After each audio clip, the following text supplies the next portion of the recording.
What's going on, guys? Welcome back to a brand new video, and today is going to be about Diego Simeone. Now, of course, the manager of Atletico Madrid, and I personally absolutely love the way he plays football. It's old school, bit of time wasting, filthy challenges, what's not to love really? So we're going to have a lot of fun. Be sure to leave a like and subscribe, and if you like the old school free back, make sure you let me know in the comments because it's a dying breed. First up, we are going to test with Atletico Madrid, and we come out and, do you know what? We have a great league season, as you can get a little sneak glimpse of there. We also nearly win the Spanish Cup, but Barcelona, in a 7-goal thriller, do edge us out in that one. But the league is the main focus, and we have overachieved, obviously, because you're not predicted to beat Real Madrid and Barcelona. A couple of other teams, in there that also can cause a little bit of uproar. But in terms of this, I mean, even Conor Gallagher's getting in on the action. We've got 3 players in the average rating. We've got 3 players in the assists. And big boy Antoine Griezmann is going to be your top goal scorer. Now, we were only 2 clean sheets off beating Courtois when it comes to that regard. So I would imagine, there you go, very close there. In the conceded, we are going to be joint second, or joint first, shall I say, basically with Madrid. Although technically we are first, but if we're going purely off stats, we are going to put ourselves joint first. We'll be fair. Now, most clean sheets, we are going to be in second, 1 behind Real Madrid. The most goals, magnificent. Now, this is a tactic which was designed to replicate Simeone as much as I could, but obviously the game isn't exact 100% a realistic representation of real life football. So he scores a lot more goals in this than what he does in real life. So I'm not going to complain. 141 is amazing. The most shots over 750, and also the fewest shots faced. So very, very good there. Now the data hub, we are going to go and see 3.71 goals per game, only 0.63 conceded, and the pass completion actually a lot better than what I thought it would ever be in a Simeone based style. A decent tackle win ratio. It could have been higher, but you know, we're playing the Simeone way, so a couple of challenges are getting put in, and a couple of them aren't that nice, but it's not bad at 79, and at the end of the day, it's already a league win. We'll take it. This is a game in the league where we actually had 2 penalties in this game. It's going to be a 5-0 stampede, which Griezmann does start off inside of a minute, by the way.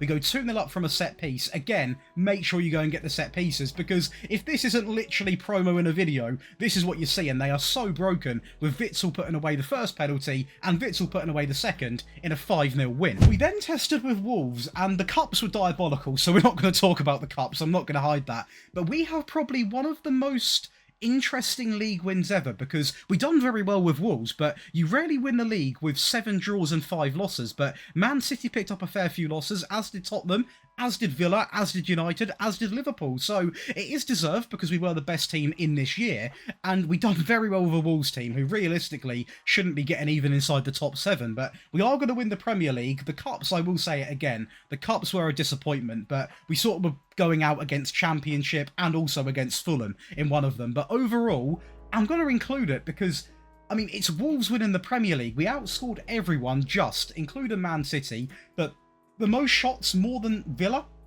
City, Tottenham, Newcastle, Liverpool, United and Arsenal. The only thing we aren't going to have a say in, of course, is going to be possession, pass completion, fewest conceded, 3rd place, I'll take that any day, and the clean sheets down in joint 5th with Arsenal. But I mean, I've won the league. I do not really care about stats, as crazy as that sounds considering we are talking about a breakdown here.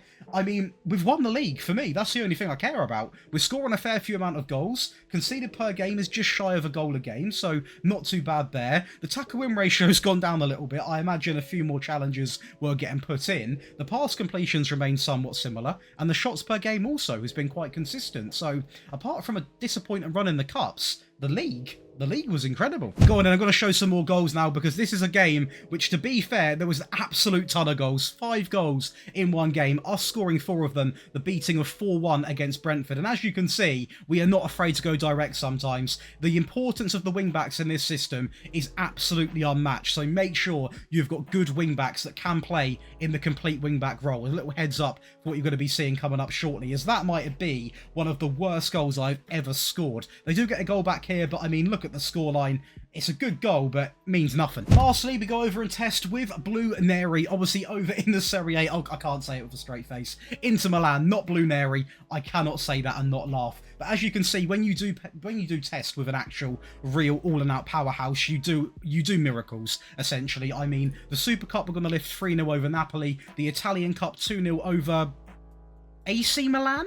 AC Milan, had to remind myself, 3-1 over Madrid in that Champions League final, and the invincible season when it comes to the Serie A, which, as you can see, just look at the stats. I mean, we absolutely took everything home and completely mocked every other team. I mean, look at this, 173 goals, the most shots, the fewest shots against, defensively, absolutely sublime. When you're testing with a powerhouse team, of course that is the advantage. You've got very, very good centre-backs, wing-backs, you've got a whole good team. But of course, I do like to include a mixture of teams, which is why today we have gone with, for a team, for example, like Atletico Madrid, a top 4 team, Blue Neri, basically a powerhouse team, and Wolves, a relegation Premier League team. Now, the data hub, I imagine, is going to look quite buffed up. 4.55 goals per game, very buffed up. The worst tackle win ratio, so they love to challenge in this tactic, I can tell you that for nothing. 0.45 conceded, a great pass completion, and a fair few shots per game, actually. I mean, I think we had 15 with the previous team, so that shows the difference in quality when you go from a Wolves to a Inter Milan, and the league difference as well. It's a big step up in terms of stats, but even with Wolves, we had some good stat lines, and that alone, a quadruple winning season, there's no fault at all. And it wasn't just Italy we were good in, we were actually incredible in that Champions League. Obviously, we did win it, so it's quite an obvious statement, but we had to beat Man City to get there in the semi-finals, and the first leg of it, we made it look so easy. Actually, some good link-up play there. Not direct boring football, it's actually good pass and play. The use of the wing-backs is second to none, and how about that for a finish? But now, over to your favourite part of the video, that is going to be the tactic breakdown. If you are enjoying back home, be sure to leave a like and subscribe, and once again, if you do enjoy rebuilds, make sure you come over to Daily Josh. It's going to be in the link below as well, because we are posted a ton of rebuilds on there, and there is going to be an Atletico Madrid one where you are going to see this tactic used over a span of 5 seasons, where we're going to try to win the entire lot, so make sure you come on over. Now, to make this tactic, you simply want to load in a custom create your own style, and for now, let's just load in that 5-3-2. Then the first big change, of course, is going to be all about the mentality, and that is going to go up 1 to positive. So nice and simple. We'll start off from strikers to goalkeeper today. Let's have a little bit of fun. So the advanced forward is actually going to be the advanced forward simply on the default. We are then going to go with the deep lying forward, who again is going to be set to the default. Now, I will say this is actually where Griezmann played, and he scored a load of goals from this area, so don't be put off using a more supportive role, because he was occupying this role and he was a top goal scorer. So I mean, it does work. It's a very underused role in the game. A lot of people seem to be shy of using supportive roles when it comes to strikers. If you're playing 2 up top, I'd actually recommend it quite a lot, to be honest. Going over to the midfield, we are going to go instantly over to the box-to-box on the right-hand side, and we're going to have them on a couple of instructions, consistent of getting further forwards and also moving into the channels. And to partner in, we are going to go with a central midfield player, who is going to be set to support, and he is going to have 2 instructions, consistent of holding the position and also tackling harder. Now, when it comes to sort of protecting this sort of backline as well, because the wing-backs are very, very attacking, we'll get to them very shortly, you have to have quite a defensive role. Now, for me, I didn't really feel the need to have him on defend, so we are going to have a DM, but simply on support, and he's going to have 3 instructions. He's going to have tackle harder, we're also going to have him set to shoot less, and also take fewer passing risks. So essentially, this guy will win the ball back and feed it to the central midfield player, the box-to-box, or a nice, simple pass to either wing-back. So keeping it pretty simple. I do want to quickly say, if you are interested in getting all 3 of these tactics today, get them on mobile and console as well, and all of these wonderful perks. You also get all of my rebuilds, therefore all of my tactics from the rebuilds as well. You get one-on-one tactical help, you get access to every single month's giveaway, which last month was £500, and if you join now, we've got a discount running all the way up until the end of the new year for 20% off any new sign-up. So make sure you come on over to that Patreon page and get involved. I think there's around about 12 custom perks, exclusive perks in terms of content. By the way, all these videos you watch, you get them all over there with no adverts, so that's also a better deal. So hopefully I see some new faces over there. I love speaking to you in the massive live chat we have over there, but let's go through and talk about the back 5. So let's go over now to the left hand side. This is the most exciting part of the tactic. The complete wing back is going to come in on attack on the left and also on the right hand side, and they are going to share the same instructions, and this very basic actually. It's going to be mark tighter and also tackle harder. Now let me quickly apply it to the left back as well, and I'll explain why. That is because when you have them on attack, they already have 4 custom instructions. Cross from the byline, get forwards, stay wider, and roam from position. You don't need any more attacking ability. They've already got that default basically installed into them in that player role, so you just need the 2. tackle harder, and also mark tighter. We're then going to go with this exact back three, which actually exactly is how it is. No instructions needed at all. 3 central defenders, 1 on cover to sit a little bit deeper and just protect. Obviously, any balls in behind, they'll cover, as it says on the tin. And the 2 other central defenders can be a little bit more aggressive, but not sitting as deep. Now, the goalkeeper also is simply going to be a goalkeeper, so that pretty much formed itself, which is quite nice. It's nice for you to copy as well. But now let's go over to the team instructions, where again, if anyone's forgotten, the clean slate, positive, in possession. Fairly wide is going to be selected. Low crosses also is going to be selected. We're going to pass into the space, overlap left and overlap right. Very important in a tactic like this. We're actually quite attacking on the counter, so we are going to be more expressive and also run at defence, with the tempo being all the way maxed out to higher and the passing set to slightly shorter, so bang on in the middle. In transition, we are going to counter press and counter and simply take short goal kicks. And lastly, out of possession, we are going to look for that higher line. Believe it or not, Simeone does deploy a higher line. With the high press, he's going to have the trap outside, pressing trap selected, step up more, get stuck in, and just more often when it comes to that trigger press. And that's going to give you the balanced version. But if you are looking for a goal or playing as a bigger team, you are going to need this beautiful attacking version. Let's get into it. With the attacking version, there are going to be some real key changes. Now, in terms of the goalkeeper, and in fact the entire back line when it comes to the central defenders, nothing does change. The complete wing-backs also do remain unchanged because they're already very attacking. However, a deep lying playmaker comes in, opposed to a DM, a bit more progressive with the passing, simply on tackle harder. On support, the box-to-box remains the same. A Mazzala comes in to replace the default central midfield player, and of course a Mazzala by default has 5 instructions on attack, so just the one added one, which is going to be set to tackle harder. Now, I know I had a bit of a rant about people being afraid to use supportive roles,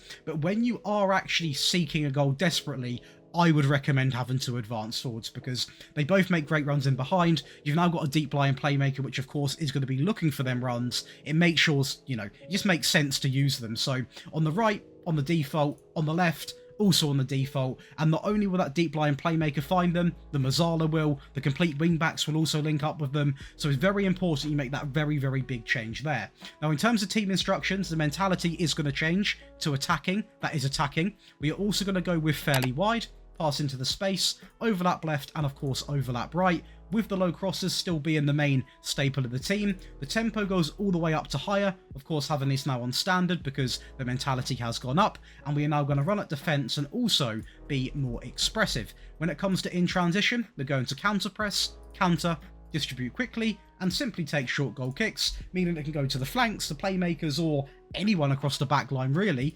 And lastly, out of possession, we would never play a much higher line because it's not the Simeone way, so we still are going to stick with that higher line more often, get stuck in, also step up more, and maintain the trap outside. So that is going to give you the attacking version, but now to defend a game out with. Now, I will say, I wouldn't go into a game with this version. I would go in with the default and then have these 2 on the side for if you need to attack more, or if you need to try and seal a game out. Now, this will seal a game out because it is so defensive. It is so frustrating to play against. I would hate to play against it. If you've got an online save, play it against your mate, because I guarantee he will lose his head. It is honestly a nightmare to break down. The goalkeeper does remain the same, as does all of the entire back line in terms of the centre-backs. Of course, the wing-backs don't. Both on defend now, on tackle harder, and also mark tighter. The DM comes in on take fewer risks, and also tackle harder. So you've now got a back 5, and a DM to break down. It is the impossible challenge. A ball and midfield player also comes in on support on the left-hand side, simply on hold position, and on the right-hand side is going to be a box-to-box on support on move into the channels, with a deep line forward coming back into the team and the advanced forward simply on support. Now, don't worry, you are still going to be able to score goals, and that's because how we've really it changes how we're going to get our goals, but you still are going to score. So it remains on standard. We still are going to pass into the space. We still are going to have low crosses. If you've got mine or anyone which is good, make sure you've got set pieces on, because this game is so broken for set pieces. It is by far one of the things they should have fixed ages ago that they haven't. Set pieces are way too good. If you've got good set pieces, make sure you've got them applied. Time wasting. Now, hear me out. If you don't mind playing it, I know some people get funny about time wasting. I don't know why. I would have it all the way up to frequently if you're trying to time waste, but I'll leave it blank for the people that get offended over time wasting. But for me, it's part of the wonderful game. You got to time waste sometimes. The tempo is going to go up to slightly higher. In transition, we are now going to counter press. Nothing selected when the ball's been won, just pretty stagnant to be honest. Just try and run the clock down as much as we can, and when the goalkeeper's got it, slow the pace down. And of course, to eliminate any potential risks, we are going to play to anyone across the back line. And lastly, out of possession, it is going to be the mid-block coming into play with the standard line, trap outside, step up more, get stuck in, and more often when it comes to that trigger press. Now, the way you're going to get your goals now is going to be a lot more sort of thick and thin. It might be a little bit more direct in some areas. If you've got set pieces, a lot of the goals are going to come from the set pieces. But as a little reminder, a little freshen up, this is a tactic you could switch to for the last 10-15 minutes of a game to purely defend. You're switching to this with the expectation of not conceding, which it will deliver on. You're not switching to this when you're 3-0 down and you're trying to score 4 goals. That, of course, is where you do something like this, the attacking version, but to go into the game with, have the default, psych out the opposition, see what happens, because this is the balance one. That's the balance one. This is the attacking one. That's the defensive one. They work all so well if you have them all in a nice bundle. And yeah, hopefully you have enjoyed. Be sure to leave a like and subscribe. And once again, you can comment below any team you want to see next, any manager, any formation, any challenge, whatever it is. And I'll be seeing you in the next one.